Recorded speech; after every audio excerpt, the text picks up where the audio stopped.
Alright, I'm back again, back in action, rock the book of God, the crazy word, the synthesis. Okay, alright sir, let's go. Alright sir. Ati byari kure cyane gusa ni byiza cyane. Ati turacyahumeka uyu munsi. Gusa ntabwo tuzi icyo ejo hazaza hazanye muri synthesis. Ati abantu bapfa nk'amasazi buri munsi. Alright sir. Tuzasoma amakuru menshi mu itangazamakuru gusa ntabwo uzigera ubyizera na gato. Tuzigera umenya inkuru umwe. Hari umugabo wakomaga ku rugi yambaye ikote ry'umukara ry'umwijima rirerire. Ntuzamenye abakijya iko cyakurikiraho. Gusa turi bazima kandi turatuye mu synthesis.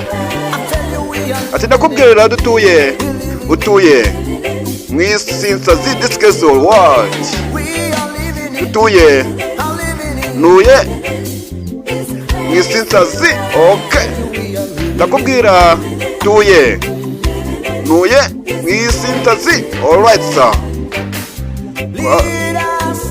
Ati abayobozi batangiza intambara igihe cyose bishakiye kubera ko bafite uburenganzira, bafite n'abandi bashyigikiye icyo babarwana nta kindi ni ikuzo. Okay, alright sir. Abantu benshi barapfa nta kintu kibi bakoze. It's ni uburibwe. Alright sir. Okay, alright sir. Back again, back in action. Wino muhungu mutoya, vuga isengesho ryawe mbere yo kuryama. Wino muhungu muto, jya hasi vukama uvuga ibintu Imana ati Imana yanjye ubu ngiye kuryama. Ati ndagusega cyane mu bugingo bwanjye. Ati undinde kuba napfa, nze kubyuka amahoro kuko utuye mu synthesis. Okay, alright Nyagasani. Tuye anuye mu synthesis.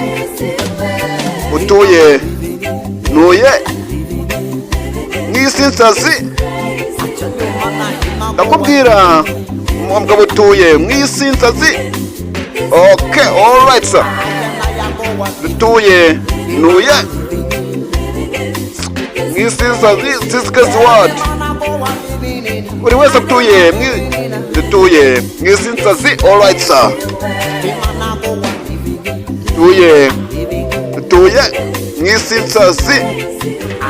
Ati nuye dutuye mu synthesis. Alright sir, dutangira. Okay, utuye nuye mu synthesis. Alright sir. Back again, back in action.